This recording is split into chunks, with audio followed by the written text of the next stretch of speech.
Hello everybody and welcome to round 8 of Corrieliminator, the game where we take 300 of Corrie's most iconic characters and over the course of 10 episodes whittle them down into a top 30. We are in round 8 now, so we've only got 90 characters left to randomly generate and talk about. Very, very exciting because we've still got quite a few legends left, haven't we? Gemma, you're here with me. Say hello, Gemma. Hello. Hello, Gemma's here. I'm here. I'm on screen if you're watching on YouTube. Hello. So it's been a couple of months since we did this last, what with Christmas and all. But you have been voting in your droves to give your picks for the listener vote, which we're going to be putting into a separate finale later on this year. So let's have a look at how that was looking. And so this was similar to ours, Gemma. Who did we put through last time? Deirdre, yes, Alf, yes, and I've forgotten the other one. I think Derek Wilton we put through last time. That was the last one, wasn't it? And we've got similar here. We've got Deirdre has got through with quite a wide margin. We've also got Alf Roberts, 41% of the votes. Eddie Yates, now that's not bad. That's different to ours. I think Eddie was still in our top 5 though, wasn't he? Yes, I do love Eddie. I don't mind. I'm not mad about that at all. No, but lots of people seem to disagree with us about Derek Wilton. He has not got too many votes from the listeners. Did we not put Derek through because of his significance as a character? I think was so. Not in it for very long. I think it was also he was great. It was also a kind of a personal thing as well. We hadn't seen a whole lot of Eddie Yates ourselves. That wasn't particularly our era. But so that's a fine selection that's gone through. And good try for Lisa Swain as well, who was snapping at Eddie Yates' heels with just 8% less vote than he got. So Lisa Swain fans obviously very passionate bunch, so they got their votes in there, but not quite enough to get her into the finale, sadly. 5th place we had Michelle Connor. Fair enough. Still a big favourite. Yeah. Let's look at her coat sold for like nearly £400 on eBay. It did. Reloved. Yeah. Who else got a fair chunk? Maggie Clegg, Shona, not too bad. But sadly, we got no votes for Luke Britton. Tragic stuff. And he blowed up. I know. And we also had minimal votes for the likes of Elaine Jones, 1 vote for her. Sheila Birtles, Anne Malone, Ice Cream Queen of the Cobbles. But according to the listeners, Deirdre, Eddie and Alf should be the ones to go through into the listener vote at the end. So congrats if you voted for one of those characters. Now, it is time for us to start picking our 30 for this month. So let's get all this up on the screen. Okay, so as I said, we've got 90 characters left to pick from now. We've got our random number generator who are going to select this month's 30 that are going to be battling it out for core elimination. Are you ready to find out who we got, Gemma? I can't wait. Gemma can't wait. She's so excited. Okay, so let's go. So number 2 on our list is Martha Longhurst is up for debate this month. Fantastic. I like Martha. Yeah. She's a cow though. She was a bit of a cow. She was fun to watch. Yeah, for a few years, sadly killed off before her time, unfortunately. But as one of the 3 ladies in the snug, definitely a Coronation Street icon. I don't know whether she's going to be making it into the top 10 here, but I really, really enjoy Martha, so looking forward to chatting a bit more about her later. Then we've got Harry Hewitt, another favourite of us. Yeah, I love Harry Hewitt. We really enjoyed Harry. He was in it right from the very beginning, and just kind of an everyman sort of character, wasn't he? He's also quite flawed as well, and his watching him with Concepta and then them having a child. I really enjoyed that family. Yeah, me too. Jed Stone is next, played by the recently departed Kenneth Cope. I'm not a huge fan of the character, I have to say. But I liked him. He's cheeky. Yeah, he was definitely like he was almost like he was an Eddie Yates before Eddie Yates came along, wasn't he? I'd say he was like a Dennis if he didn't have the support network that Dennis Tanner had. Yeah. I don't know. Okay. Also, here's a proper icon, Gemma. Stan Ogden is next on the chopping block this month. Wife beater. I really he was maybe a bit of a wife beater at the beginning, but they put that under the carpet after a little while, didn't they? But Stan Ogden, his legendary status cannot be denied. Absolute star of the street for 20 years between the 60s and the 80s. I think he's a very strong contender. People always talk about What are you talking about? The couple Vera and Jack. Oh yeah, them. But they were really the new Hilda and Stan. But Yeah. everyone now will go, oh, who's the new Jack and Vera? I say, Yeah. who's the new Hilda and Stan? Hilda and Stan should be the question. Okay. Mm. After Stan on our list, we got number 12, Gordon Clegg, another actor who's just recently left us, sadly. Gordon Clegg was in and out of the street for a while, wasn't he? Involved in a big scandal about who his real mum was in the late 60s, early 70s. Didn't know that he didn't know. Didn't know who his mum was. Turned out it was Betty. He didn't know. Yeah, and he made the odd appearance back to the street here and there over the air. He was all right. He was a good son. Yeah, I'm not. I don't care about. I'm not going to say he's going to be, going into our top 10 this week, this month. Okay, after Gordon Clegg, we've got Susan Barlow, so Peter's twin sister. Dead. Definitely dead. Kind of Billy's fault, I think we would say. Well, he was in the car. Played by a couple of different actresses. Obviously, I think I can't remember what the main one was called in the 80s. Wendy something or other. But so she's not going to do great, is she? No, let's be honest. But as one of the Barlow clan, we got to give her her dues. She's good. I don't think she's going to be lingering right at the bottom. Who else have we got? Mavis. Oh, Gemma, do you think that she's going to make it, or is it a bit? I don't really know for the time being. Oh, I don't. Oh man. I'm just fascinated by Mavis. Mavis is a fantastic I just still can't get over how much Rita bullied her and nobody cares. I can't believe it's been nearly 30 years since we've seen Mavis on Coronation Street. And I know that Thelma Barlow said she won't come back, but she did a short film just last year, didn't she? So it's, could it be out of the question? I don't know. I'm really looking forward to chatting a bit more about Mavis later on. Coming up after Mavis, we have got Alec Gilroy, another star of the street from the 80s, and one of Corrie's. Often when we think about who's running the Rovers, we think of the landladies, don't we? But with Alec Gilroy, he's one of the most famous landlords of the street. I think so. Definitely a bit of a naughty man, a bit of a ducker and a diver and a chancer, and a real miser as well, played by Roy Barraclough so brilliantly. Great. Absolutely classic characters. He's going to do well, I've got a feeling. Okay, after Alec Gilroy, next up we've got Kimberly Taylor, so a girlfriend of Curly's. I'm not going to say she's the most significant of characters, and some might wonder why she even made it into the top 300. She wasn't even. It's because I really enjoyed her. The most significant character in her family, and her mum and dad weren't even in the show as much as she was. Yeah, I was quite generous when I gave her a spot on the 300, but never mind. I'm happy just that she's got a little bit of time in the spotlight here. You get to talk about her. I get to talk about her a little bit. Okay, after Kimberly Taylor, we have got. It's David. Why is he called David Tilsley on our list here? David Platt, of course. I can't see a world where David Platt does not get into the top 3 this month. He kind of has to be, doesn't he? Yeah, David. I mean, we've said before we think star. that David is one of the greatest characters in any fictional anything. So complex, so brilliant, so expertly played by Jack P. Shepherd. I wouldn't say that he's been living up to that particularly over the past few years. He's had a bit of a low point. I do think that he's coming back into his own now. Yeah. He's right in centre stage, as he should be at the moment. On the splash page of ITVX. Next up, another. This is a bit of a Marmite character, really. Here, Norris Cole. How are you feeling about Norris chances this evening? Who doesn't like Norris? I think a lot of people do. I know that.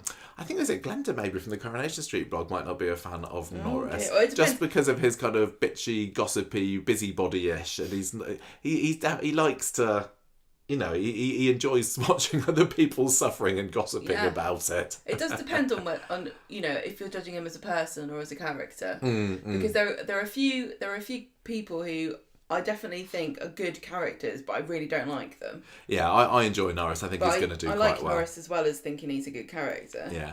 Trisha Armstrong is next, played by now MP Tracy Brabin. Mid-90s, she made a bit of a splash over a couple of years. I'm not going to say that she's one of Corrie's legends or icons at all. I've used that word a lot. I'm feeling like a tabloid journalist this evening. Podcast host slams his own choice of language. But I think she was not a bad character. I think she's going to be lingering towards the bottom of our list. I have to refresh my memory a little bit about what she got up to. Okay, who have we got after old Trisha? We have got Judy Mallett. Love Judy Mallett, Gaynor Faye. absolute star. And sadly, the character was gone before she really had a chance to get that iconic status. What do you think? She's a bit of a blank for you, isn't she? She's not really your era. I've only seen a few episodes with her in, probably when we watched the box sets. Yeah.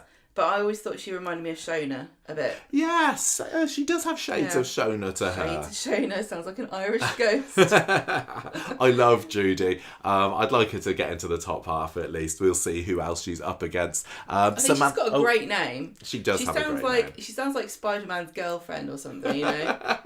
Sure, that's what they were going for. Samantha Failsworth is next. Is she an epic Failsworth? No. Or is I'm going to say no. I don't really know who she is. She was a barmaid in the late 90s. She went out with Des Barnes, I think, for a little bit. I think and I know she her rode a name motorbike. More than I know who she is. Yeah. And I always think she's somebody else. I think you might sometimes confuse her with Tanya Pooley. I do. I think she, yeah, I didn't particularly enjoy her that much the first time, and she's another. Even though I've seen her stint twice now, it's still a bit of a hazy fog in my mind. So I'll have to see if I can reach the depths of my Corrie knowledge banks to chat a bit about her later. But I don't think she's going to be making it into the. Well, we'll find out. We will find out by the time we get the pictures up. Okay, next up, Janice Battersby. Oh, now here we go. There's a controversial choice, isn't there? Some people love her, some people absolutely despise her. Universally hated when the family came into the show in 1997. But, by design. Yeah, exactly. You weren't supposed to like them. No. And I think she came out of it better than Les did. I think so, yeah. She had more of a heart in the end. Yeah, and she lasted longer than Les as well. Don't think we'll be seeing her on the cobbles anytime soon, but definitely a very fun character. She's a legend. I think that she is. She's also one of these characters that a lot of people in the general public, they would know who you're if you said That's a really good point. I think. Lots of people would, even if they don't know who that is, they remember the name. Yeah, and for a modern-ish Coronation Street character, that's quite a feat. Okay, next up, Gina Gregory. So another barmaid. Gemma used to love Gina. She was my favourite character. When we started watching, you really enjoyed her, but I think it's because she was pretty. It doesn't take much to impress you, does it? I think she's going to be lingering down the bottom of our list somewhat. I remember watching, some of the episodes again on the box set, thinking, I don't get what was the appeal? No. I was more on Team Shelley. She had great hair though. She did. Really great hair. Okay, next up we have got Jason Grimshaw. Love him. I think he's got comeback potential. I know that Ryan Thomas has said that he's not really doing much acting these days, or doesn't want to do it anymore. But with Todd still on the show, and Eileen, of course, at the moment, I'm going to say a Grimshaw reunion shouldn't be off the cards. What do you think? I liked him when he was in it, but I don't feel like there's a gaping hole. I think if we're going to bring him back, maybe bring back Eva as well, because they were great together. But I also think he was good when he was in it because he was young and silly and, a bit of a womanizer and a player. But I think when you get a bit older, I think that starts to become a bit gross. I don't know. I think they could still recapture that. I think he could get away with it. I think they could. Well, how old is he? He's our age. So I think that there's definitely a dearth of men on the street. We need to get more men on the cobbles for the ladies hunky to lads. snap up, and I don't think he would be a bad choice. No, poor Jason at the moment. He's just kind of relegated to Eileen finding out that he's broke his leg, broke his back, I know, and many other Thailand? Whatever's going on in Thailand there, and to think that Gail was finding it a tropical paradise. Okay, Gail's in south of France, keeping her nose clean. Craig Harris is next.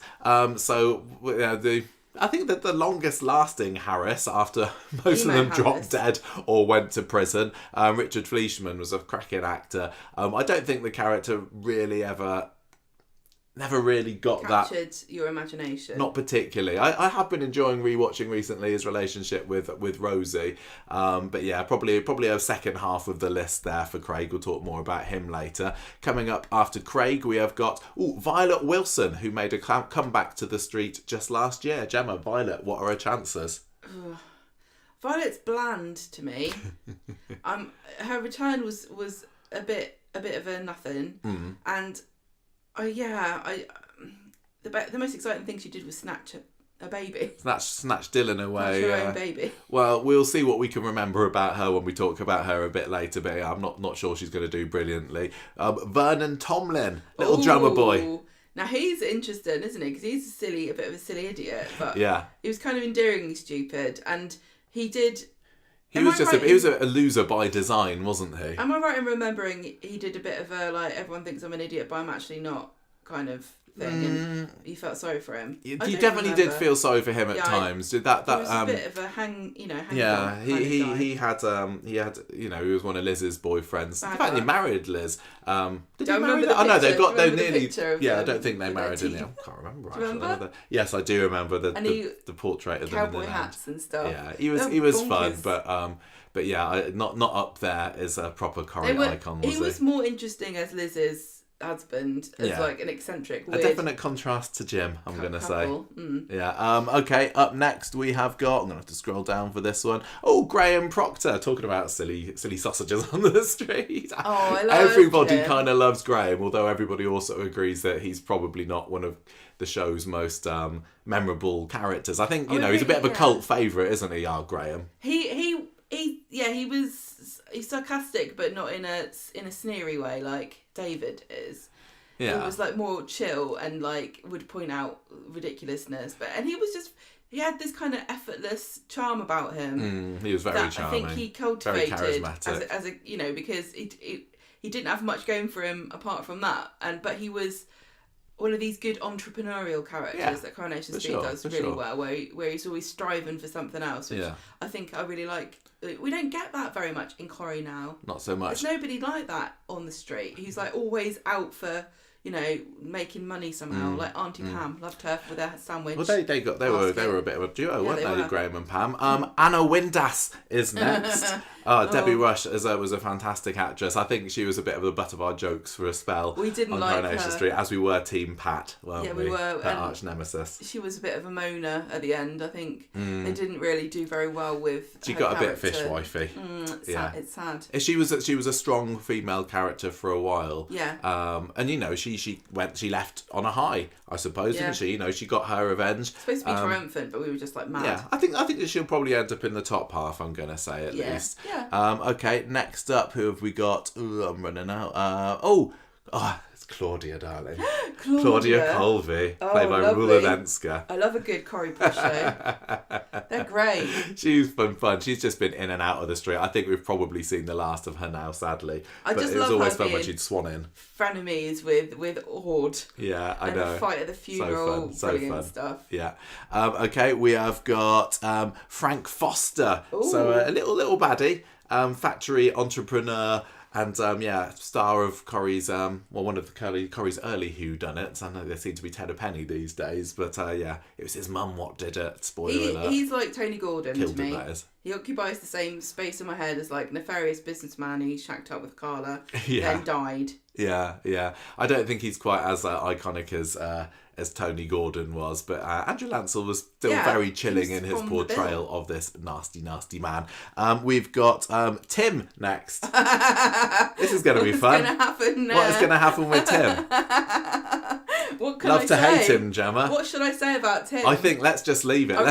Honestly, genuinely I cannot step outside myself at all with Tim. You hold that thought. I don't get it. Why do people like this horrible man? What are we going to say? Find out in a little bit. Okay.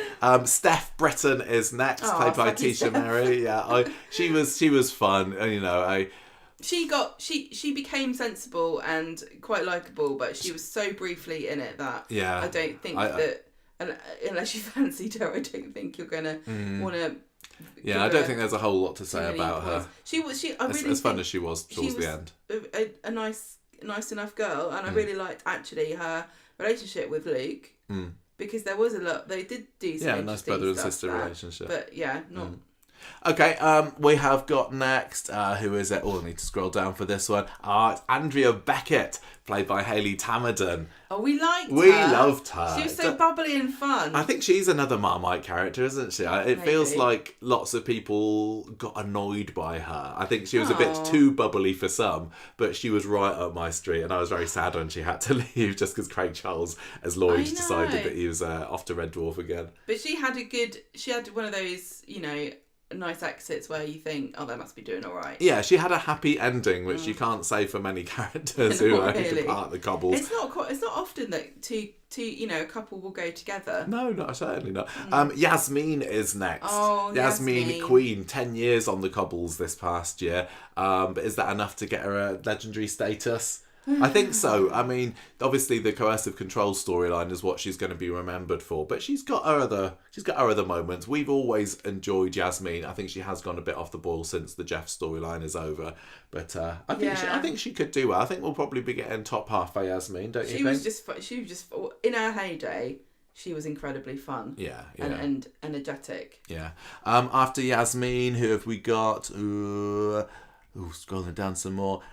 Daisy Midgley. Oh, Daisy. Yeah. Tell me what to do. Where should we put you? That's going to be a tricky one because she's only been in the show for a few years, but she's utterly brilliant and fabulous. She reminds me a little bit of like Becky, someone like Becky. Yeah. Where they make a mark very quickly, actually. And although Daisy's done some really dreadful, unforgivable things, you can't help but like her, but I think some people really, really don't. Yeah, well, I've been back and forth on Daisy over the year. I'm looking forward to it. She works so well with Jenny. Looking forward to chatting more about her later. And finally, to round off our list this month, we have got Stu Carpenter. Recently left. Bill Fellows played him, and I think untapped potential is there for Stu, isn't it? Fair assessment. About him. Yeah. Bill Fellows is such a talented actor, but I just didn't really think they knew what to do with the character so much. Just didn't really do anything. How's he going to do compared to Yasmin, though? I know, that's what I was thinking. Are you ready to get started? That's our 30 for this month, so let's move on. Let's get Corrieliminating. Okay then, so let's get started. As usual, I think we'll do a few kind of rough ideas of where we want to put things before we do the ranking. Do you want to start at the top? Do you want to look down the bottom end? What are you thinking, Gemma? Right. I think there's a fair few that are in the bottom end. I think we could fill up the 20 to 30 quite easily this time. Bottom end. Yeah, go on. I'm ready to follow your instructions. Tell you that I do think that I reckon. Yes. Yes. Gina. Even though I love her, it's going to be on the bottom. I think she's got to be. Gina Gregory. Yeah, just oddly your favourite character, or one of your favourite characters when I first started watching Coronation Street with you properly. Yeah. So when was that? Well, Turn of the Millennium. Turn of the Millennium, that's it, yeah. And I was like, she's great. But I don't remember. Don't remember anything about her. We'll say a little bit more about her later. Barmaid for a couple of years. It's almost of a time when the barmaid just needed to be a barmaid and they weren't really anything else. She did have a few other stories, a relationship with Dev. But she's not left a lasting legacy whatsoever, has she? It's weird because there's definitely a difference between what a main character is now and what a main character was in the past. And I really do think that Corrie now feels like anyone could be a main character. Yeah, but it's just sometimes they're not. I wonder whether back then we would have been saying, we need more scenes for Gina. Gina doesn't seem to do anything. Or whether we just kind of accepted that she was a character that was behind the bar. Yeah. Bit of relationship with Dev. I think Joe Carter maybe as well a little bit later. Gina, I really enjoyed the story. I think my favourite Gina bit. Actually, too, I did enjoy the rivalry with her and Shelley, and when both of them were vying for who's going to take over the Rovers manager job. That was quite fun. Okay. And I also quite liked those two together when Maureen Spencer came and played by Maureen Littman before she became Even Pummer, of course, and they were quite good in those episodes. But then I also did like the stuff with Dev when her parents came round and they weren't accepting. Were racist, weren't they? They were a little bit racist and weren't accepting that their lovely daughter was going out with, obviously, maybe even engaged to. Clearly thought that was great when I watched that. So there's something she's got something going for, but not a whole lot. Sorry, we don't usually talk this much about just in the preliminaries. Do you want to give me a few other names to throw down the bottom end of the pit? Okay, right. So do you know all their names? This one, Kimberly Taylor. Yeah, Kimberly Taylor. I don't know who she is. She looks like. I love Kimberly Taylor, but I totally recognise that she. I mean, when we rank on Corrieliminator, sometimes we're going to personal memories of them, and sometimes we're going with just general significance of the show. And I think in terms of general significance of the show, she really is down the bottom. So she worked at Better Boys with Curly. She was just a very sweet, innocent young girl. She wouldn't take Curly to bed because it went against her morals. She had this brilliant set of parents, Mummy and Daddy Taylor. They did have proper names. I can't remember what they were. Who were, very prim and proper, hilariously so. And I really enjoyed that little story with her relationship with Curly. I loved every time that he went round the parents' house, and I think it was Randolph, the dad, would take him out the back to show him his tomatoes. See, I can't even talk about Kimberly, it's just about the parents, really. Exactly. But in the end, I think she ended up dating her cousin or something odd like that, and she ended up bedding him as well, which obviously Curly didn't particularly enjoy. But I would like her to maybe end up a bit higher than Gina out of personal preference, but totally agree that's fine for the bottom end of the list. Who else are you putting down there? Who else are we relegating? I think that we should put down Slaggy Steph. Steph Britton. Yeah. Yes. I did like her, but she didn't have much chance to shine. No, she was in the show for 3-4 years maybe. I know she came into it for a little bit as like a bit character, didn't she, as Sophie's friend for a bit, and that's when we started calling her Slaggy Steph, because she was just fancying all the men. She's perving over all the men on the street, and then they brought her back because they saw that Tisha Mary was absolutely smashing, came back as a main character. But maybe similar to Gina, she didn't she's kind of remained a bit more of a friend character, didn't she? She went out with... Skating past on her good looks, see, all these women. I know. They can just turn up and look pretty, but you've got to have substance, like the greats of old, like Bette Lynch, She had that one story, do you remember when, I think it was a boyfriend came back and he had like photos of her, nude photos of her that he was threatening to share? That was a... That was an issue story, wasn't it? Because, and then there was also, she was of course involved with Andy Carver in the Phelan story. She was dating Andy, wasn't she? And then when he ended up getting whacked over the head with a laptop and locked in Phelan's basement, she didn't realise, because they were supposed to emigrate or something together. So she went off, and we saw her, I think, then again at Luke's funeral. Luke, her brother, of course, who got shot by Pat.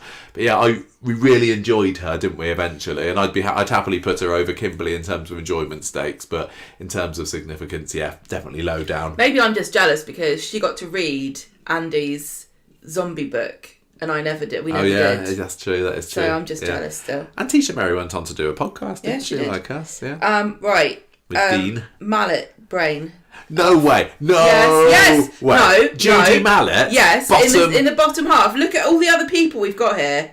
Everyone is in black and white. It's a legend, right?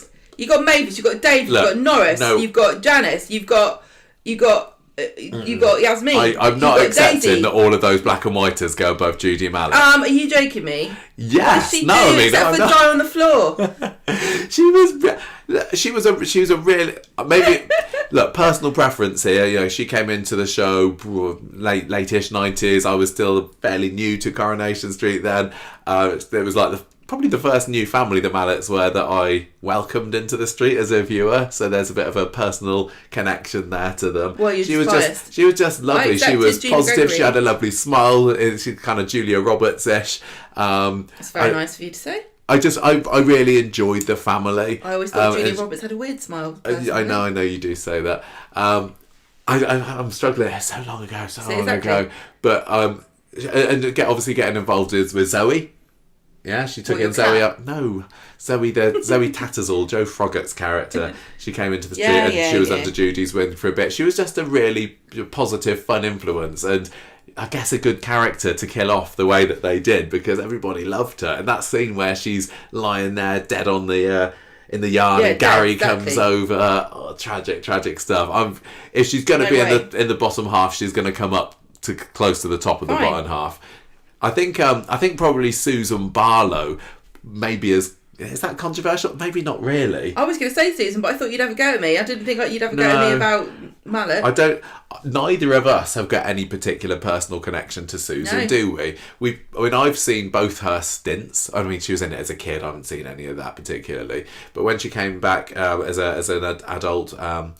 If you're watching the YouTube version of this, there's been a couple of actresses that have portrayed her, and I think I've picked maybe the most iconic one, the Wendy Jane Walker, I think she was called, the actress. And so she was there in the 80s, being a bit of a power businesswoman, wasn't she? She set up, was it a kiddies' clothes store or business? Well. I don't know. And coming out of the Mike's factory, and then she ended up obviously marrying Mike, which was bizarre, but it did fuel the Mike Ken rivalry there. And then she disappeared for a while and then came back played by somebody else and then was dead within less than a year. Killed by Billy Mayhew, let's not forget that. I really like the idea of the character. I think she'd work brilliantly now too. Yeah. Imagine if there was a character who was the daughter of like two big rivals on the street who then married. Sounds great. And also a strong woman who didn't want to have children, ending up with a man who considered it to be like, he wouldn't even bother asking the question. I think that she was a little bit wet, from what I remember. Well, I remember that. I just remember watching that episode where she was trying to stand up to him and tell him she didn't want to have kids. But I just feel like in the vast history of Coronation Street, she's kind of... It's sad because she should be as famous as Peter Barlow. Yeah, I mean, really. Was she one of the first children born on the street? Yeah, sister of Peter Barlow, mother of Adam, daughter of Ken. She had a heck of a lot going for her, but imagine how cool it would have been to have watched her arguing with Tracy. Yeah, absolutely. It's a shame they killed her off. She could have been great, but yeah, I can't remember whether Tracy was a bridesmaid maybe when she married Mike. Did she marry Mike? I think she did. She's dead now. Anyway, I'll happily put her towards the bottom end, which you're not going to see with many other Barlows on this list. Have we done Simon yet? I forget. Okay, I want to put Samantha Failsworth down there. Yeah, she looks like a red-haired Rosie Webster in this picture. She's a little bit red in our picture. She's reddy brown, brunette. So she came into Weatherfield on a motorbike, left on a motorbike. Another smiley barmaid. I distinctly remember. She was one of the first characters who just didn't do anything for me. When I first started watching, when I started watching Coronation Street, like every character, I was like, oh, they're good because this. What a classic! I can see why everybody loves them. Everyone seemed to serve a real purpose on the show, and Samantha was one of the first, if not the first, where I thought, she's just a beautiful barmaid. That's nice, of course, but she personality-wise. It didn't click with me. She had a bit of a fling with Des. There was a story about her having been assaulted by her boyfriend when she was younger, which led to intimacy issues. She just did not. I think she even maybe cheated on Des as well. She just didn't really work for me. I mean, I'd put her pretty low down, maybe possibly higher than Gina, but not much. I don't think she stood the test of time. You got any others that want to be lingering down the bottom there? Are you going to mind if I say Gordon Clegg? No, not really. And I know that some people will be saying, oh my gosh, Gordon, he's a legend. Bill Kenwright, how can we do that to him? Again, no personal connection to us, really. He was more of a character in the 60s, 70s, wasn't he, I think, which we're not... I haven't got to that bit yet. ...the most expertly with. Maybe we should do this again after we've watched every episode of Coronation Maybe we should. Street, but, we've seen... I think we've seen bits of him, but not a whole lot. Obviously, the main story of him was realising or discovering the truth about his parenthood, or parentage that is, and the fact that Betty was his mum. And from what I understand...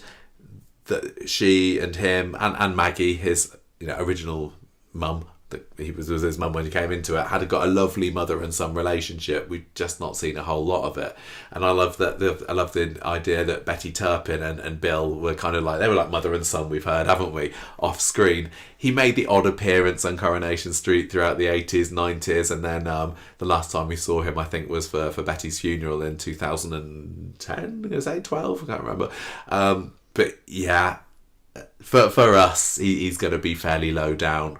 Were you about to suggest another one? I'm kind of thinking probably Yeah, Frank Foster's going to be in the bottom half, isn't he? What? No, I can't believe you're saying that. Frank Foster should be at the number 1 slot. Stop it. Stop checking me. That's what it's like. Frank Foster. That's what I feel like. What, when I don't agree with you? Yeah. Sorry. But you know that Frank Foster is not in the top half here. See, this is what I mean though, right? Because we've got loads of really big characters here. We've got loads of we've got easily 10 big characters who might actually be somebody's number 1 choice, right? So yeah, although he had a big story, he was like the face of Coronation Street for that story. Yeah, he can't be that high because he wasn't in it for that long. Even if you think about it in terms of Corrie villains, he's one of the least memorable. Andrew Lancel was really effective in portraying him as just being this chilling steely businessman. And I always remember the bit after he assaulted Carla and she's just there on the floor of the bed or wherever it is and he says, "You made me do it," and that that gave us chills. And he was so vile.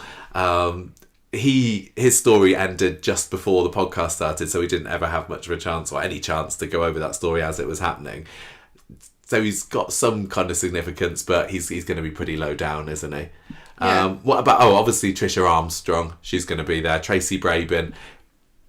Sorry, she was probably another one fairly early on who was in the show, and then I just kind of forgot about, didn't notice. I enjoyed her relationship with her son, Jamie. She had a bit of a fling with Terry Duckworth. Got pregnant by Terry Duckworth. So Brad Duckworth. Well, I suppose he was Brad Armstrong. Still potential for Duckworth blood on the street, you know.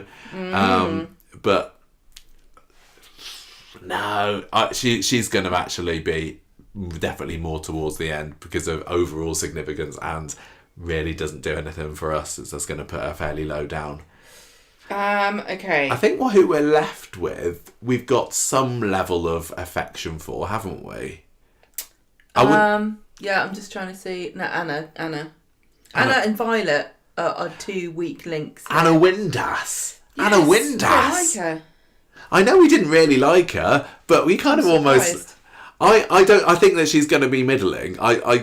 You can't understate her importance to the show, particularly during that mid 2010s period. Everything with Pat Phelan. She was a proper Corrie matriarch. Are you underestimating my ability to understate things on Coronation Street? Because I think a lot of people listening would not agree with you. I don't think that there's more characters there that are deserving a place under Anna Windass. I'm going to put her around kind of Judy Mallett level. She was really. But who else is left though? See what I mean? Okay, This is what I'm saying. Who else is left that you? I do not believe that Jed Stone. Jed Stone should make it into the top 15. No, he should do because he came back. So. That's amazing. Oh. No, look, he was only in probably didn't even make 150 episodes over the entire run. He was in the show on and off in the early 60s. He was very much a come in, come out. We've watched. He felt to me like they were like, oh, what's Philip Lowry doesn't want to stay, so we need somebody like him. But I think there's a lot of overlap, so maybe that's not right. Yeah, they were kind of mates, weren't they? He was a kind of Jack the Lad sort of ducker and diver character. He'd been out of prison, he was getting into scrapes and little petty criminal sort of stuff. I think a lot of people appreciated his relationship with Minnie Caldwell, his ma, when he lived there with her at number 5 Coronation Street. But we've not seen a whole lot of that. Our kind of knowledge of him is more based on when he came back in 2008-9, whenever it was, and he got menaced by Tony Gordon for a little while. That was quite a fun story. But even at the time, because I didn't know the significance of Jed Stone then, it didn't really resonate with me, going, oh, God, look, it's what a classic character. Like, I knew that he'd been in it before, but I wasn't really bothered back then. So I would say that Jed should definitely be somewhere in the bottom. Sorry for all the Jed Stone fans out there. And I'm going to say as well, even Harry Hewitt. You say we've got there's some legends left. Harry Hewitt, we always say, isn't a Corrie legend that should be. All right, okay, hang on a minute. Right, Craig needs to go in the bottom. Okay, I'll put Craig down the bottom. Craig Harris, there you go. Okay, right. So why don't we approach this Down from in the another depth direction? of the pit, just like any good goth would want. I think what we need to do now is work out who we reckon our top 5 or top 10 are. Okay. Okay, I'll happily do that. Oh look, have we still managed to get Stu? Yeah, but Stu, sorry, Stu.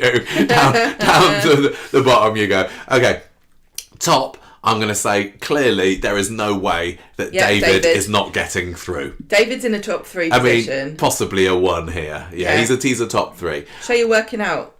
I think that Alec Gilroy is in the top 10, isn't he? So we'll whack him over there. Yeah. Stan Ogden, definitely. He's got to be there somewhere. Norris. Yes. Mavis. Yes. Those are all legends. Right. Daisy is a new character, okay, but she's definitely got to make it top 10. We got the does she? See, yeah. Well, all right. Well, we have to fight now. Tim's 30. I don't know why he's still on there. Stop it with Tim. Tim's number 30. You've got to look at this sensibly and think, no, well, Tim exactly. actually is quite. I am being sensible because I'm putting him at number 30 and I'm not refusing to rate him. I don't know what we're going to do with him. But I'm going to whack him. I'm going to whack him in the bottom from the 10s, maybe high teens. I think Janice Battersby has got to be in with a shout for the top 10, don't you? Yes. Top 10. Top 10. Top 10. Oh look, we've got Vernon there. He's going to be lingering. Vernon's middle. Yeah. I think that. See Jason. I think that got Jason Violet there as well. Out of importance. So do you want me to put Violet towards the middle? Okay. Okay. Right. So no rankings at all. Okay, so this is difficult because the ones that are left now, I would say, are kind of controversial as far as I don't think that many people would be like, yes. You know, I think Harry and Martha, a lot of people don't know who they are, sadly. I think that just going to put Harry down towards the middle somewhere, and that is fortunate for him. Not enough people know he was killed off too soon. And then we've got... well, speaking of being killed off too soon, he outlived Martha at least, but Martha, as one of the the legendary Rovers Snug 3, kind of just sails into the top half of it alone. What about Graham? Right, Graham. So you've got Graham, Claudia, and then we've got Yasmin and Andrea. Now, I like all of these characters. But I love all of those characters. I think Yasmin not so much anymore, but these characters are like bit parts almost. Yasmin's not. That's what I just said, though. Oh. I just said not Yasmin so much anymore. Since her big 2020 story, I think you can't say that about her anymore. But she's been in the show for 10, 11 years, hasn't she? But these 3, I love them so much, and I adore them. And any story, if you told me that there's going to be a story with so-and-so character... Yeah, if it was any of those are coming back, it's like brilliant. Brilliant. Yeah. Sign me up. But Andrea doesn't have the same popularity among the vast swathes of Coronation Street viewers as she does on this podcast. She just rubbed people up the wrong way, I think, with her chirpy, optimistic... she's very stage, isn't she? Another opening, another show. She feels very much like a chimney sweep, a governor. And I just love that about her. Yeah, me too. And Hayley herself is absolutely lovely. So she's. I don't know whether top half, but our adoration for her is going to go a good way to carry her. Craig Gazy, who plays Graham, he's more fondly remembered, isn't he? I reckon he definitely, Massive. because of his proximity to Michelle Keegan, Graham proximity as Tina, that the storyline, knocking around with her is definitely not a bad shout. Yeah, and he was David's mate as well, wasn't he? He was in the same kind of vein as Jed Stone, Eddie Yates, but maybe less iconic and legendary, just because it's so much harder to become an icon in this era. He was a side character, wasn't he? That's what I mean. He would kind of pop in. He was like Gav, recent Gav on Coronation Street, who just disappeared off somewhere. They were both even cleaners. They're both window cleaners. And I think he just had a bit more of a shot than Gav did, because he just lasted in it longer. He ended up getting married to Sheen, didn't he? There was Was It was a marriage of like for immigration purposes, but then there seemed to be more to it. I thought towards the end, I thought that maybe they did have a soft spot. For I think it was. The way I remember it is that Sheen was one of Tina's mates, and she's like, Graham, can you marry her to keep her in the country? But then they ended up actually falling in love. I think a lot of people look on that story as not being particularly well loved. But I thought it was quite sweet, really. We put Graham somewhere around the middle. Claude. Love her every time she's in it. She was great. Yeah, what a coup for Coronation Street to get. What's her title? Oh, she's the Duchess, Grand Vizier of Eastern Batavia or something. I don't know. To get Rula Lenska, proper aristocratic, lovely legend as a character. You know, she was very in a bit, out a bit, wasn't she? I think she came in as part of the Lewis Archer story, and she just kind of swan in with a massive hairdo and hello, darlings. She's and do a little story, and then I've had enough. I'm going to go off the show now for a little bit. Yeah. And I think sadly we have seen the end of her. I can't see why she'd come back now. No, she's happily living it up in Stillwaters, isn't she? Did she end up there? I think she did with Ken. But what an utter legend. Her and Audrey's got a frenemy-ness was so much fun. I loved, and I wish they'd developed it more, what they had with her and Evelyn. Do you remember? Do you remember the episode where she gave Evelyn a makeover? And Evelyn was like, look like a chihuahua in a wind tunnel or something. And then Claudia goes out and she's like it. Because they shared a little flat together, didn't they? Yeah, Maureen and Rula did. Yeah, they worked so well together. She's quite like Maureen Lipman in many ways, in that it's like, how on earth did Corrie nab them? But unfortunately, fortunately for Evelyn fans, we've managed to have a good 5, 6, 7 odd years of Evelyn uninterrupted. I suppose she's gone now, of course. But with Claudia, we never really got that, and she didn't have as many ties to the street. She didn't have family on the street. But she was so much fun. She was just her kind of carefreeness. I loved her. So lower top half maybe. And Yasmin, more of an important character. I mean, if we look at who we've got in the middle to the bottom half, none of them, I don't think, lasted anywhere near as long as Yasmin did. And she's also been a bit of a favourite of the podcast right from the beginning, which it was been lovely to see her rise in popularity. And you're right, she's gone off the boil now a little bit. But we were always huge Yasmin supporters right from the start, weren't we? I loved Yasmin, yeah. I can't say that I'd put her on. Like, maybe if we'd done this list at a different point in time, she would be higher. Oh, yeah, do this list 3, 4, 5 years ago, without a doubt she'd be up there. But she's just gone off the boil is right since the coercive control story. But what a showcase of Shelley King's brilliant talents that story was. Okay, so now what the hell are we going to do? What the hell are we going to do with this now? Okay, so we've got some rough positions for these. Do you want to, I mean, we usually work out the bottom and then work our way up from this point, don't we? Who's going to be at the very bottom of this Corrielimination pit? Who's having the trapdoor drop from underneath them first?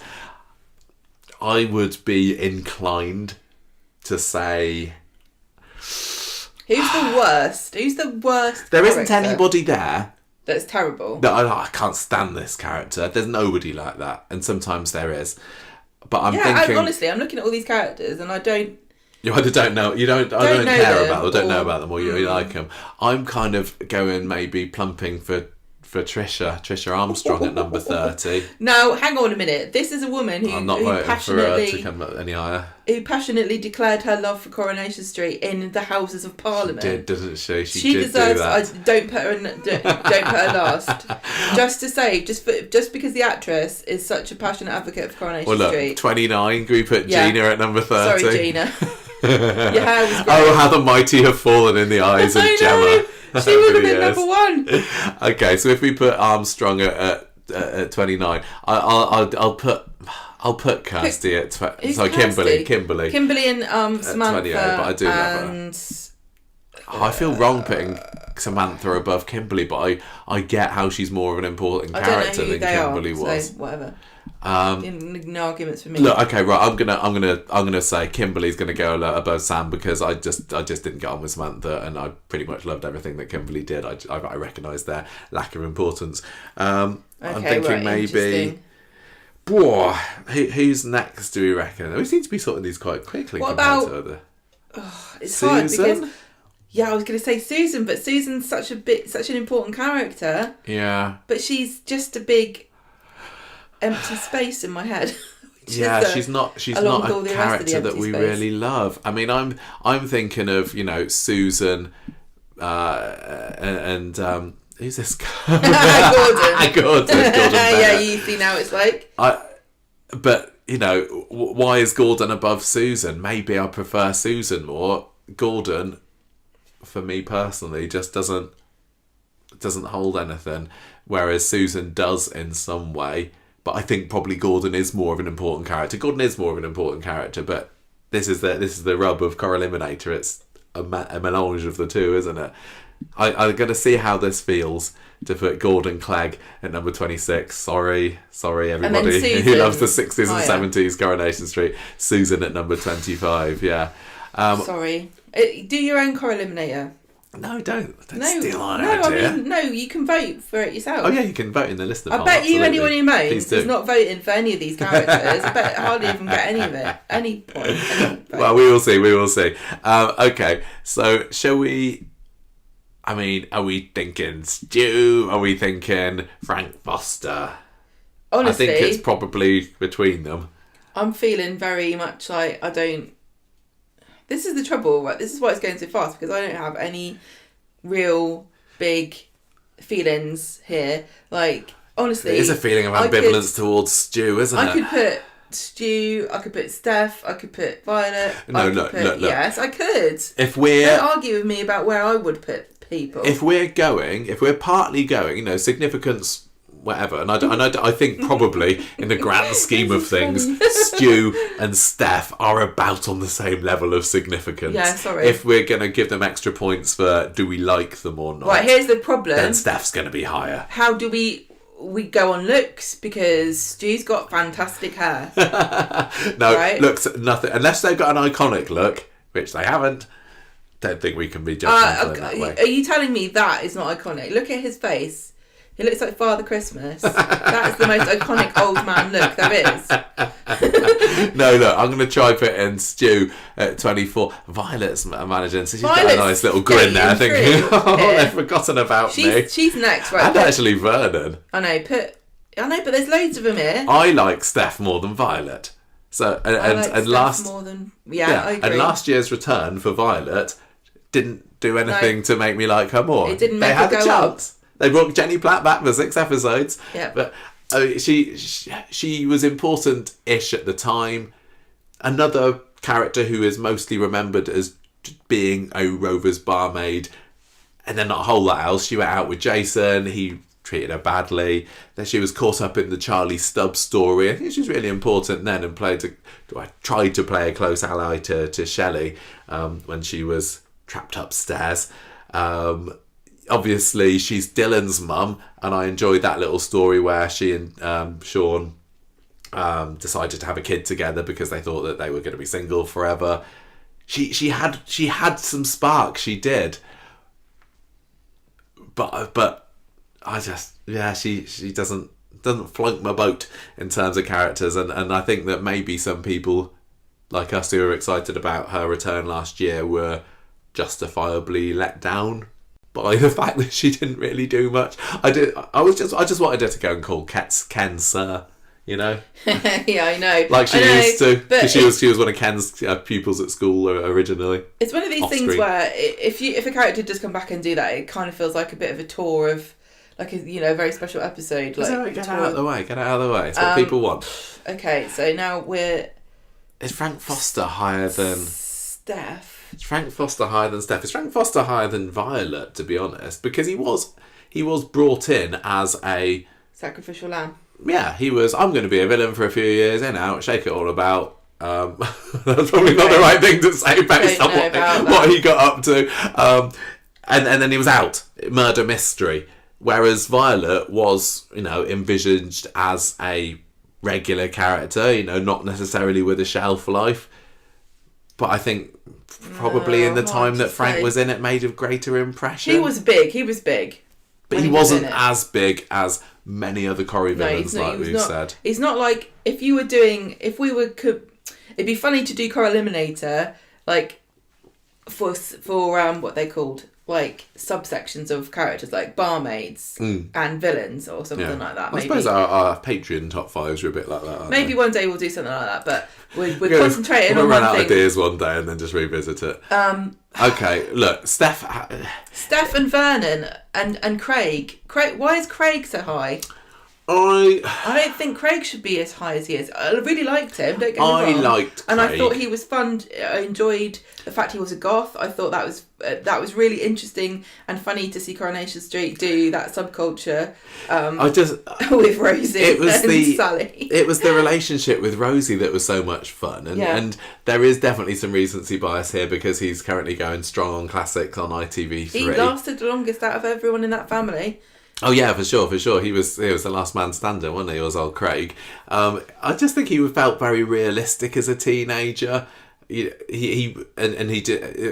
Richard Fleischman, who played him, delivered his very natural delivering of lines. Also, it didn't feel like, you know, sometimes, naming no names, you get these teenage characters who, you can tell they're a child actor and maybe they need to keep going to their drama lessons. Oh my God. But I didn't get that with him. And he's gone on to do a few other big things as well. I'd say also that he managed, not everyone's going to agree with this, but in my opinion, he managed to do something quite difficult, which is to portray a teen is very difficult, had a very difficult personality, and was kind of like, you know, the stereotypical Mardy teen, but he wasn't unlikable with it. He wasn't like I hate this kid, he's such a little snot rag. No, not at all. He managed to be sympathetic and you understood where he's coming from, even if you weren't like rushing out to buy a wallet on a chain. Sure, and there was a lot of sympathy that came his way. Yeah, because everyone died.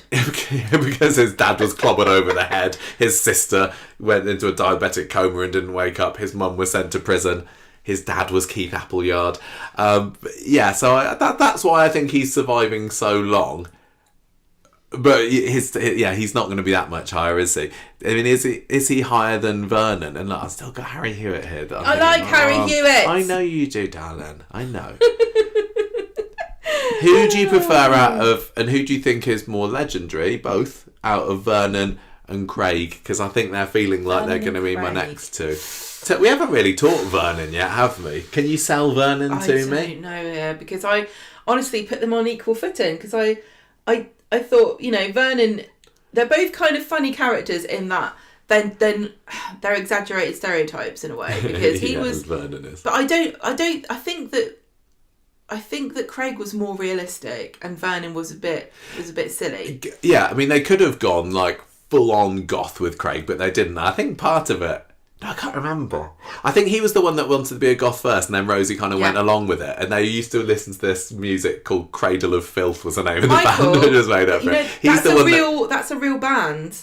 Cradle of Filth. Oh no, you're right. Sorry, it was Stench of Death. No, I don't know, something like that. So I know that Cradle of Filth is real.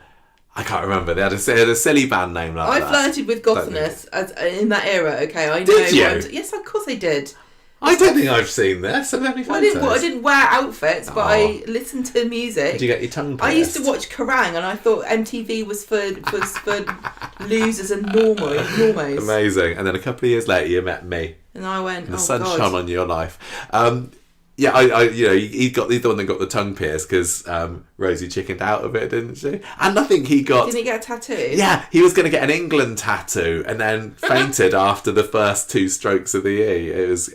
Yeah, but again, we're just avoiding talking about Vernon, so maybe Craig does. Vernon was great fun because of him and Liz. He was purposely pathetic. He was one of the few characters that's ever sung an original song on Coronation Street. He has. Don't fall into the Mason's arms. Now, YouTube that clip. That was fantastic. It's great. It was a really good song, actually. Yeah, and a wistful love song about losing his lovely Liz. So the other characters I'm thinking were obviously Kirk with his arsehole song and what's it, Jimmy Brett Falcon or whatever. Yeah.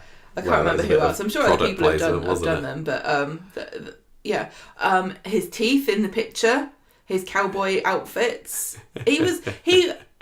Although he was exaggerated, he did remind. There's a certain category of people that are like this, where they're just kind of dreamers and optimists. Yeah. And do you know who you'd get on really well with? Who? Bernie. Oh yeah. He's like a female Bernie. Do you not think, like, just a bit spacey and alternative, but in a really harmless and fun kind of way. He thought he was cool, but he really wasn't. And I really appreciated them putting him together with Liz, because obviously Liz is best known for her fiery relationship with Jim. Very passionate, wasn't it? And Jim was the real tough man, alpha male kind of guy, ex-army. And then along comes Vernon, who's a drummer in a band. And I think Liz thinks he's a bit cool, kind of cool dating somebody in a band. But yeah, he was just a bit pathetic, because he thought he was cool, but he really, really wasn't. I may be thinking about Craig more than Vernon. I think we've been able to sell ourselves more on Craig than Vernon, don't you think? But I think I had more fun watching Vernon. I'm happy either way. We're with Vernon's into 19 in our position at the moment. Should we just listen to what our bottom 10 is so far? Yeah. So number 30, we've got Gina Gregory. 29, Trisha Armstrong. 28, we got Sam Failsworth. 27, Kimberly Taylor. 26, Gordon Clegg. 25, Susan Barlow. Then we got Stu Carpenter, Violet Wilson, Frank Foster, Steph Britton. And now we're kind of going between Craig and Vernon. I think I'll happily put Vernon above Craig if that's what you fancy. Yeah, so now we're into the middle. Middlers, aren't we? The middlers. This is the tough one. Can we just put Anna in now? What do you have for Anna? What's the great about Anna? She was really fun to. It's funny listening back to old episodes. Against. I very, very rarely do listen to old podcasts, but when we, I never do. Only when you've made me, when we've done something like a character profile or something like that, and we used to quite like Anna. Because she was a really nice, mumsy, matriarchal, like at one point, wasn't she? Yeah. She came in as a nasty old chavvy fishwife. Yes, she did. She did. With Eddie and Gary in the kitchen. Stabbing him to death. They softened her up. Innocent man, she stabbed him to death. He hardly killed anybody. Then she became a little bit fishwifey, and it felt like they were kind of pushing her into that main character status. And Debbie Rush was a fantastic actress, and obviously we love the Pat Phelan story, so having her in there kind of made us pay attention to her more. But because we really love a villain, she just kind of became our nemesis as much as she was Pat's, wasn't she? Yeah. And I still can't forgive Coronation Street for having her kill Phelan and get away with it.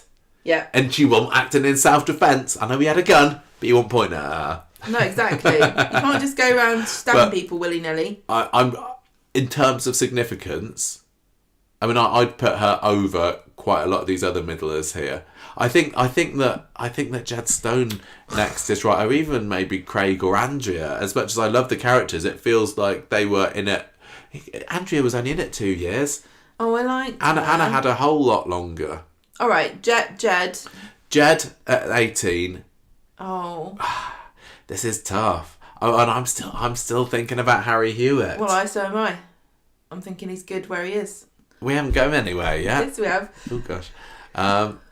No, sorry. Leave him alone. He's done nothing wrong. He's dead as well. What are you picking on dead people for? Harry Hewitt is not iconic enough to be making it into this high in the list. Well, look, only because people have got bad taste, all right? Okay, fine. Look, let's put iconic death. Iconic accessories. He doesn't have an iconic Yes, he death. did. He bought it. He's iconic to us in a slight way. Look, we aren't we Coronation Street tastemakers, Michael? Get that on the CV. Yeah, can't we sort of... That should be we're not influencers, we're tastemakers. Yeah. Right, okay, look, what about Graham? Graham's been... Coronation Street influencers. Everyone listening, you love Harry Hewitt, don't you? Okay, is that how it works? Is that how you influence? Can we put... Oh, hang on, I'm supposed to get paid to say it, aren't I? Can we put Graham at 17? Yeah. Love him to bits. Who's that above him? Judy Mallet. Oh, Judy Mallet goes next. Come on, what's she done? She was hardly in it too. No. If you're going to start saying people were hardly in it, so put him down the bottom. 3-4 years. Oh wow! So but what? I still think that Andrea.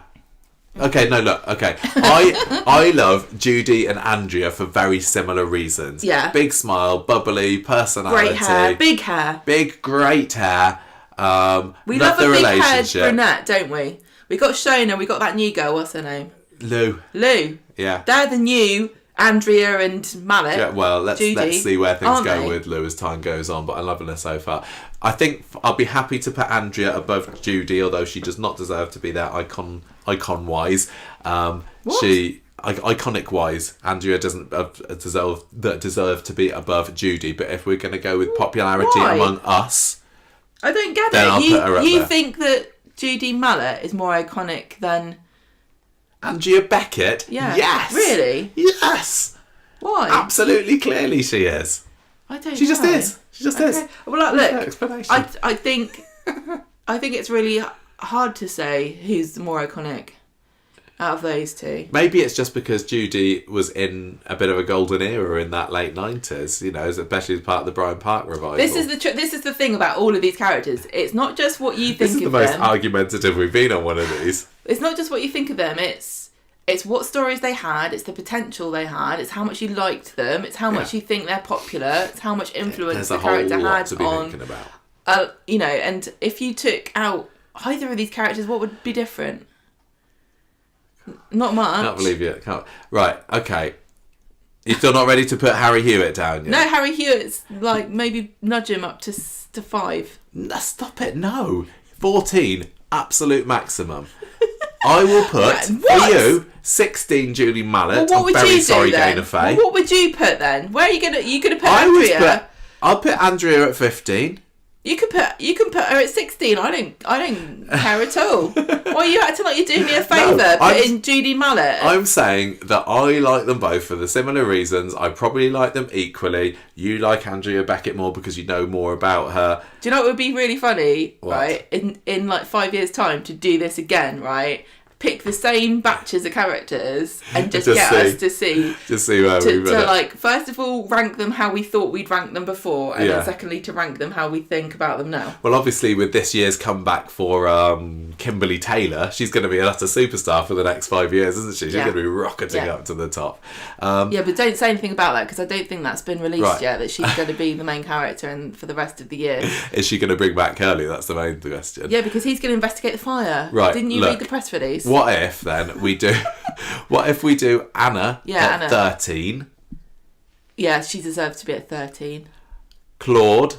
You've just 12. stuck Harry Hewitt in at 14 with Yes, I have. discussion at all. Yes, I have. Tim at 11. Sorry, Tim fans. Yeah, Tim's not getting in the top 10. We do have Gemma on the voting Tim panel. ain't getting in the top 10 when I'm around. Sorry, everybody. Okay, so I really do wonder whether people are gonna. I think he's gonna do really well in the public. I think he'll do well. I think he's might a popular be top. character. Just he's not gonna be with top you. 5. What do you reckon? Yeah, I reckon. I don't know so. if he's gonna get through because of the other characters we've got here. Yeah, but I have to keep the joke so funny. going. See, it's just a joke. This is serious business, Gemma, and your comedic, your comedy hatred of Tim. Is serious. That's wearing a bit thin, if I have to say so myself. You can say what you like. He's so important to that. Sally and we'll Tim's have to chat later, I guess. Sally and Tim's relationship is the best. Yes, it is. Monogamous, long-term relationship that Coronation Street has got going for it at the moment. They're the closest that Corrie has got to a classic couple. Go back to the 90s and before. You got classic couple after classic couple. You know, you got your Mike and Alma, you got your Curly and Raquel, you got your Jack and Vera, Stan and Hilda, or you can just name more. These days, who's your classic couples? Exactly. But Tim and Sally are it. And I think it is a bit of a travesty that he's not making it into the top 10, to be honest. But we do have some other strong contenders. I would maybe be more inclined to sneak him in at number 10 and put old Miss Midgley there down at number 11. Now, hang on a minute. Because I think she's coming up quite soon for me. Really? Now, what you're saying about couples, right, it is interesting to me because I do think that it marks a shift in Coronation Street, focusing more on love triangles and affair storylines than short-term short-term blasts of drama. passion. So and unfortunately, the couple as a unit has been a victim of that. 100%. And so it is. I mean, I know people really do like Tim and Sally, but I'm sorry to tell you that in the grand scheme of Coronation Street couples, I don't think that they're that great. It is funny though, isn't it, that Kevin and Sally are also considered a classic Corrie couple. No, I hate Kevin. Maybe I just hate anyone who marries Sally. Nobody's good enough for Sally over you, are they? But I would say that I think Kevin and Sally are better than Tim and Sally.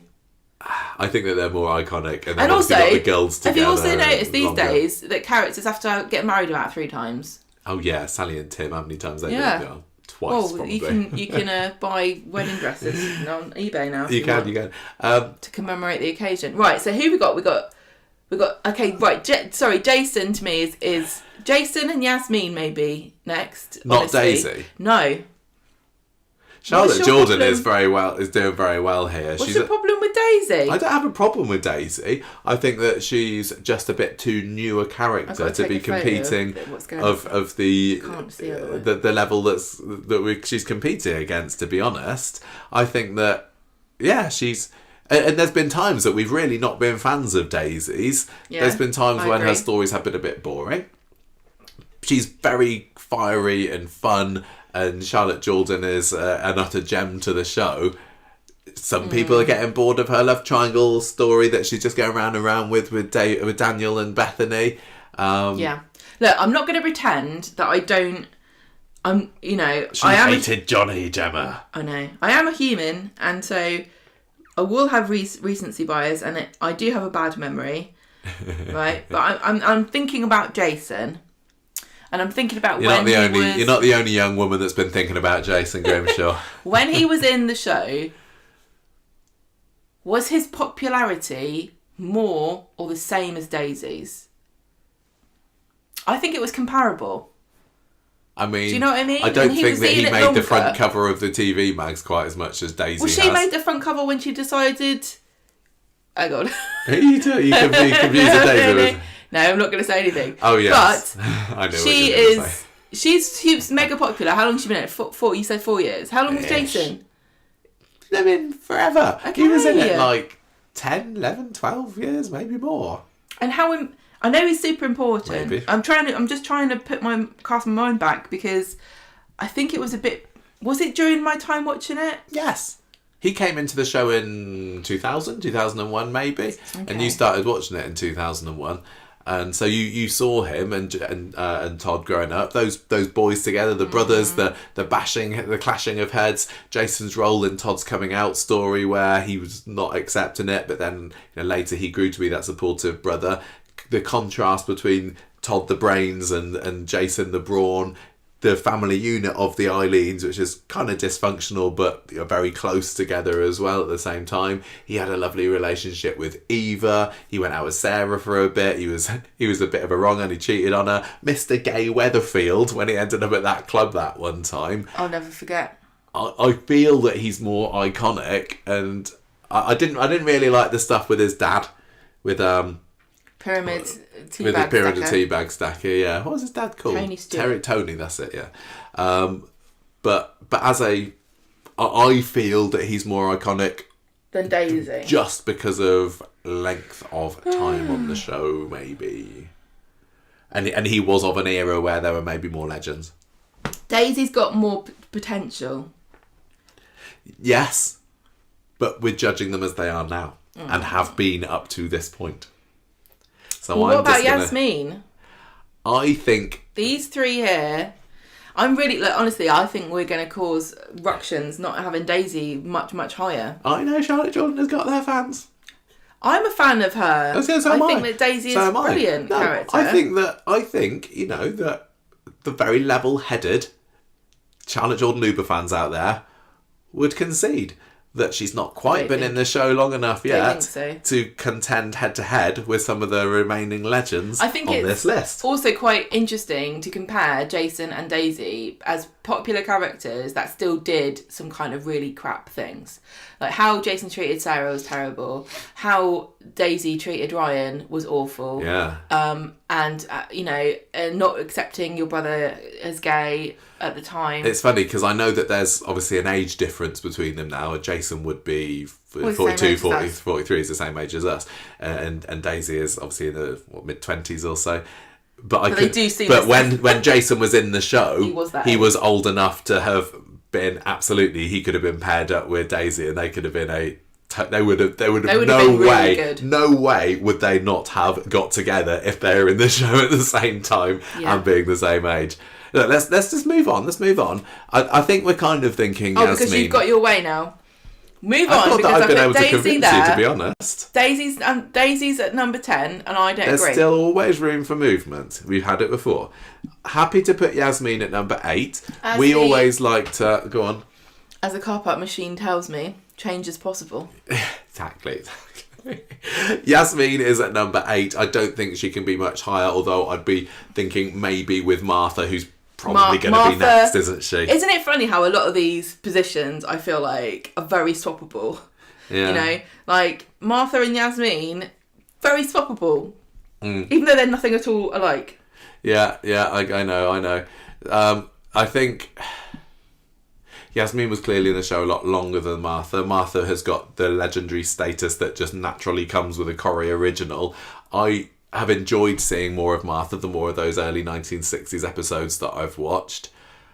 She didn't have huge stories of her own, did she? Didn't. But neither Yasmin too much. And maybe, to be honest, Yasmin's made it this high on the strength of the coercive control storyline, which some people say is kind of Corrie's last really, really great story. I'm not one of those people, but I've seen it said. People say anything to get on the news, don't they? Right, I think I'm happy with those. You're happy with Yasmin at 8 and Martha at 7. Okay, so we're nearly into our top 5. Who isn't quite going to make it here? So our remaining characters, in no particular order, but maybe they'll stay in this order: David, Alec, Stan, Norris, Mavis, and Janice.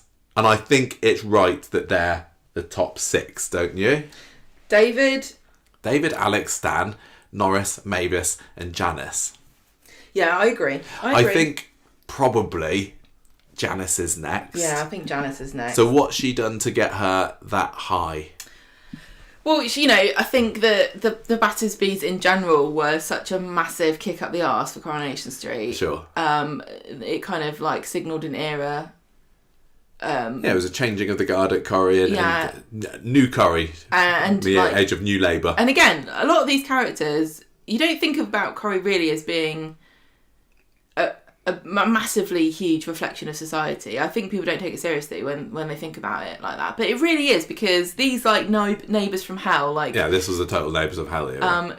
People were talking about this kind of stuff. There were TV shows about people like this, and antisocial behaviour was kind of an important thing that people cared about, and to having a bunch of people come in. Yeah. And the thing about Janice is that she was such a gobby cow, but she had a softer side to her than Les did. Absolutely. She's more sympathetic than Les. I mean, it's similar to how, I guess, when the Windasses came in, Anna ended up being a bit softer than Eddie, although it was fairly soft, wasn't he? Maybe it was a bit of a front at the beginning. But yeah, they were both utter slobs and chavs, but she kind of rose above it, and then she was the one that left him for Dennis. But she never it's not like she rehabilitated herself. Not really. She was always a mouth. She was always a mouth. Yeah, she was. I mean, I'm thinking of stories like, when she got her hair shaved off with a net, and she was like, rah. She was like, she would get proper angry, and Vicky Entwistle was brilliant at that. She was like, she reminded me of one of these little toys that you wind up and then they stamp their feet and go around in a circle, because she would make a lot of noise and she would get nowhere. Yeah. And she was like a burst of energy, and then that was done. Yeah, for sure. I feel that the character did lose her way slightly towards the end. There were stories like the lottery scam that she planned with Leanne. Yeah, she ended up going off with Trevor the bin man in the end. It was a bit of a weak exit. She's a bit like Karen in that she had a right nasty side to her, and you couldn't justify. Oh my gosh, yes. You couldn't justify a lot of what she did. If you got on her bad side, woe betide you. And to have Janice Battersby as an enemy. Yeah, interesting character. Yeah, but I think, sometimes we talk about which characters could a member of the public name if you showed them some pictures with Corrie characters on, and I think they could. I think they go, oh yeah, that's Janice Battersby. I think even if even if you didn't know her name, you'd go, oh yeah, I know who that is. Yeah, absolutely sure. Okay then. Right, so we've got some really, really tough decisions now. I don't think we're going to change David off of being a number one. No, I don't think so. I think there's no context.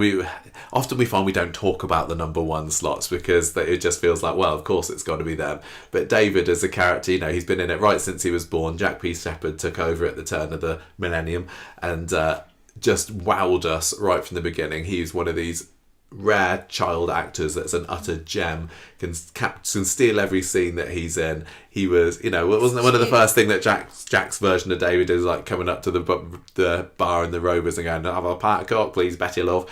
It's just, he was just it was cute without being obnoxiously sweet. Yeah, he's a cheeky little git. Without being like really annoying. Yeah. He wasn't, was he? He everybody, when he got up to little mischiefy scampy stuff, we were there going, oh yeah, go on, David. Corrie actually doesn't get the credit for how good they are with very young children. Yeah. I think they're really good at writing young kids. I think so, but he's grown out of it successfully, which is more than you can say for some of the others. For some of the other characters, don't always make it through. No. And so I think kudos to him, and also his complicated history with his mum. The Richard Hillman story was the making of him. Him going on rampages, pushing his mum down the stairs, backstabbing everybody, sending them cards from dead Richard Hillman, driving into the canal. Well, maybe one of the things I really like about him is that his stories don't revolve around romances and affairs and that kind of stuff. He's not like he doesn't. Because when he married Kylie, he went off on holiday and he came back and he wasn't married to her then, was he? But it's like, this is my new girl, so we didn't get all of that. He doesn't play he's had a few flings, he slept with Emma, he's Alina, did he? Or nearly got there with Alina. I can't remember, but yeah, Tracy he did, yeah. He doesn't. He's not really a romancer. He slept with Tracy to try and to make Tina. No. It was that he in exchange for giving her an alibi. For something or other, I can't remember dirty what. Pair, aren't they? But he's had some very important and prolonged relationships. So, but most of the drama is his family, the Platt family, and I think the Platts are. Sadly for the Barlows, I think they are the family of Coronation Street now, of the street. Which I'm not really comfortable with because I prefer the Barlows as the originals. They've just got a bit of a crop of characters for me. They've kind of lost their way again recently. Kate Oates, did that fantastic story, bringing Daniel back. The Who Pushed Ken story really, really worked for the Barlows, and also bringing Adam in too. Yeah. But the Platts have had their same core family group for 30 years? Yeah. Yeah, and they are the Dingles, I think, of Coronation Street. They are, and I think David is probably the main character of the Platt family. Yeah, I would say so. For sure. I mean, so no contest there. He's got to be number one. I mean, is there anybody else that you think? Do we go to the top end first? Do we say who else is in the top three? This is difficult for me because I'm not gonna argue with any. I mean. I'm probably going to make people mad here by saying Alex not a big part of my Corrie world because that era I didn't watch. I know.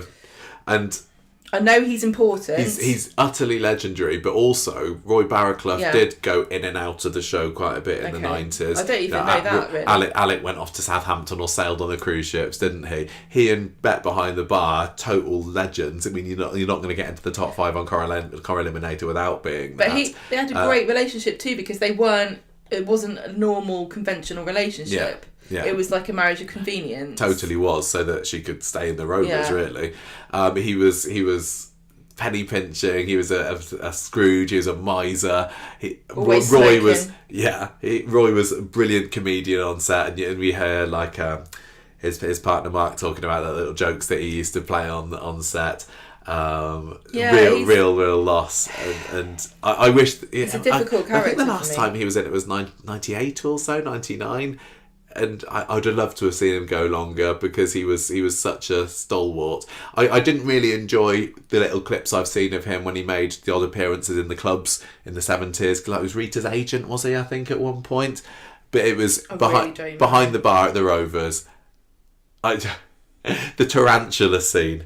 The tarantula scene in the Rovers kitchen is one of, they say that the AA Peter scene is one of the funniest, but this has got to be up there as well. But I think Peter would have something to say about that, actually. Yeah, well, I think I'd go with 5. Really? Okay. That's not where I was going. Do you think that Norris... See, I reckon Stan is number 2 for me. I would really like Stan to make it through. Stan Ogden. Stan is... What a hero. The Jack Duckworth. Yeah, he's the proto-Jack, isn't he? People like to say so-and-so's a Jack Duckworth or a Vera or whatever, but honestly, only because they've forgotten about Stan and Hilda. And okay, Stan was just a perfectly realised character, wasn't he? He was just a bundle of stereotypes, but... Corrie's supposed to be all about strong women and feckless men, and he was the OG feckless man, wasn't he? And the actor... Yeah, Bernard Ewins. Yeah. Bernard Ewins. He played him so sympathetically, and he was sometimes so pathetic and sad that you felt bad for him, even though he was a sponger and a lazy arse who made his poor wife graft all the time to look after him. Yeah, sitting there on the sofa, just watching the telly, half asleep, and Hilda worked herself to the bone to look after him. It's just like... There's someone like that couple, or there was someone like that couple on every street, and that's why Coronation Street did so well originally, because everybody was someone you knew, and so Stan and Hilda really were the everyman and woman, weren't they? And he was, like I said, he played it so well. It was so sad when he died. That scene with her weeping over the glasses. Yeah. The scene when he puts I put a clip on, you can find it on our Twitter, of him being proud of putting the serving hatch into the sadly no longer there. They've cruelly covered up, but just like how proud he was of doing one thing. I think Abby's going to start having visions of that serving hatch soon. Of him going hee hee, because that was also one of his things, wasn't it? Yeah. Also, I love the capers he got up to with Eddie. Yeah, him and Eddie. Beer in the bath. Him and his Irma. Yeah. It just a you say there are some characters that just work well with almost anybody you put them with, and he did, because you could write a script with him in your head, because he's so well. Yeah. He exists, and he exists in real life. He was a bit of a joke, and he was the butt of people's jokes, and then Hilda stood up. And then Hilda stood up for him, and he was like, "Yeah, actually." Yeah. Leave our Stan alone. Yeah. I think being part of such an iconic relationship as the Ogdens is going to automatically put you high, because you remember the affection that they had for each other, and that kind of draws you in and has affection for them as well, both as a couple and individuals. That's why some people would say Tim should be higher, but I'm over that now. But yeah, I'll happily put Stan at number 2. So, I mean, that's kind of leaving us with Norris and Mavis. Are you really happy with putting Alec at number 5? Yeah. I don't really know. Now, see, I haven't decided who needs to be the top 3 here. I really haven't. Honestly, any of these, I could see us putting any of these 3. I think I like Mavis the most. Okay. I love her being the foil to Rita's bitchiness in the cabin. I love the relationship with her and Derek, the dithering, the will they, won't they, getting engaged, the Victor Pendlebury suitor storyline. I love how she stood up to everybody at Derek's funeral. She's just as, Corrie, I just said, if you're part of a couple, then that often, or in this case, a strong double act in Rita and Mavis, they're going to do well in something like this, because they exponentially make the individual parts better. Her and Derek in the garden, just aghast at this giant boat, was hilarious. Everything with it against. I'm not a big Des Barnes fan, but the one thing I did like about Des was her was their battle. Yeah, their battle. Dueling neighbours. Him being the prankster and like a yuppie. Yeah. Yeah, Mavis was And just her being put in her place all the time by Rita, just like under the thumb. Yeah. Just like a humble, like quivering wreck. Yeah, I loved the stuff with her budgie. Yeah.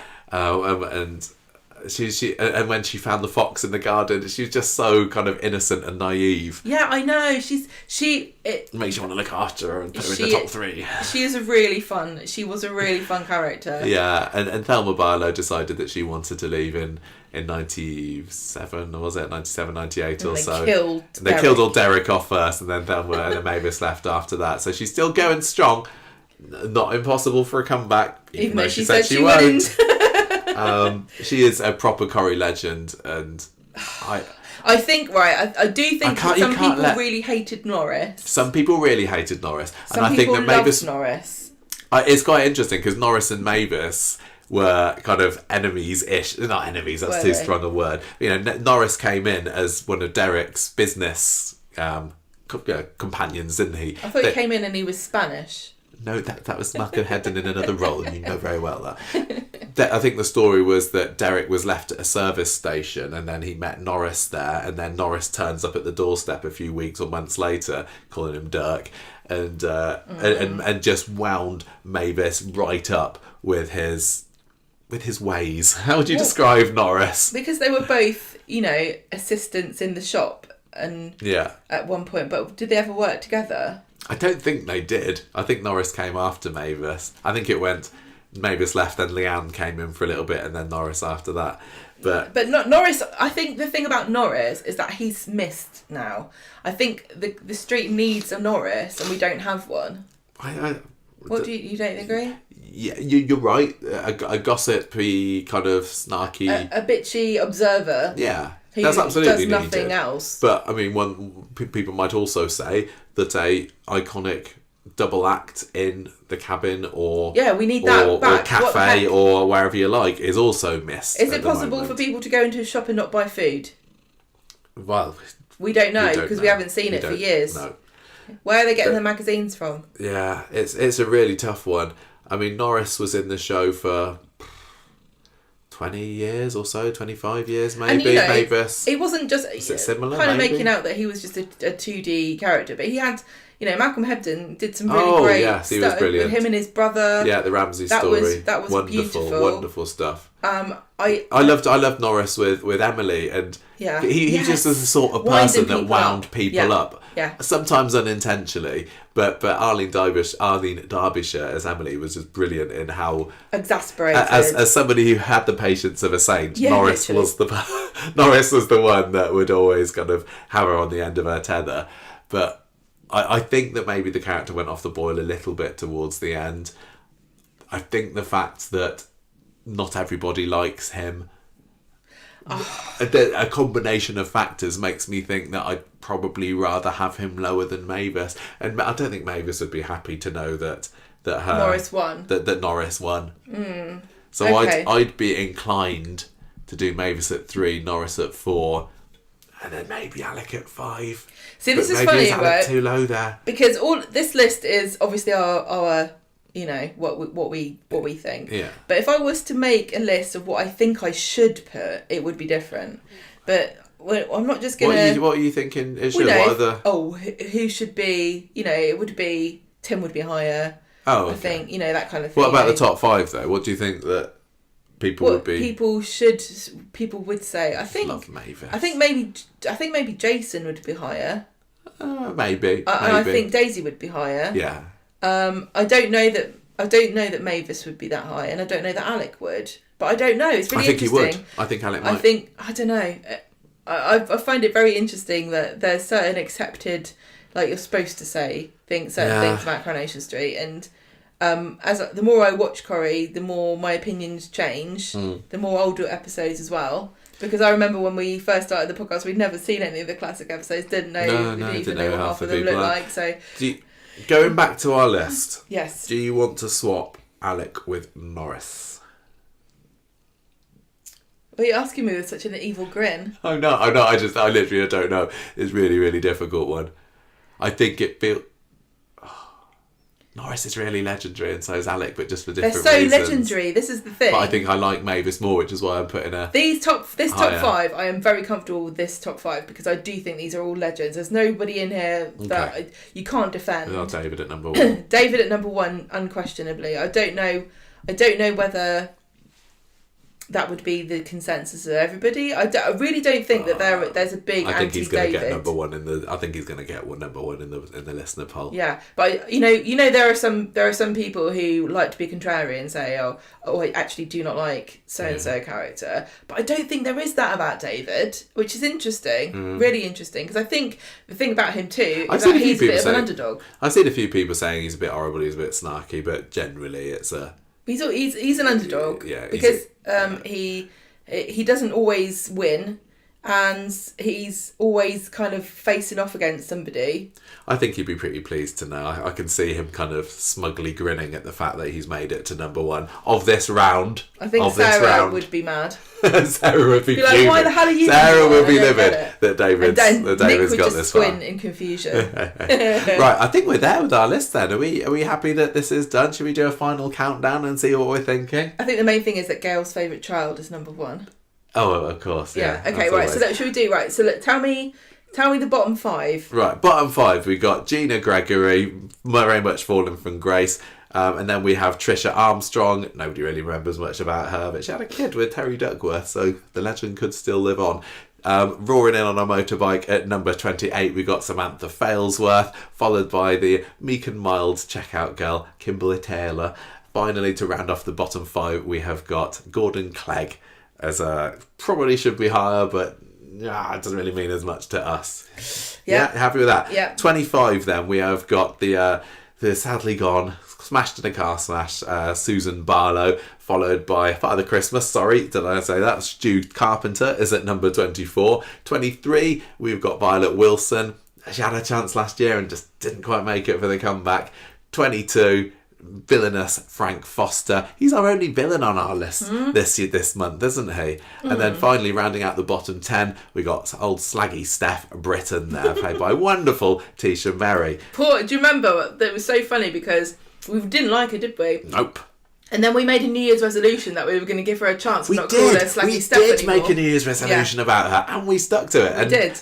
We genuinely ended up absolutely adoring her. Really gutted that she left. Okay, number 20, we've got coming from the dark side, Craig Harris, and number 19 from the sad side, Vernon Tomlin, little drummer boy there. Number 18, we have got the flat cap wearing Jed Stone. Help, I'm stuck in a hamper.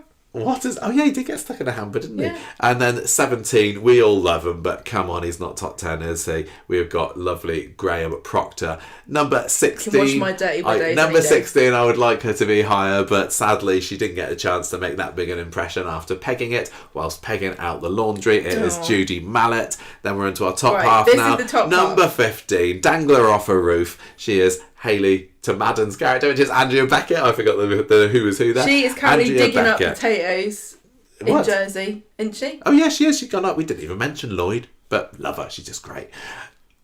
Harry Hewitt, he sending bought the it. hate. Number 14, yeah, he did buy it, didn't he? Harry Hewitt, lovely, loves the Irish. every man, and not the best father in the world. Terrible father. Terrible father, but never great, mind. great at smoking pipes.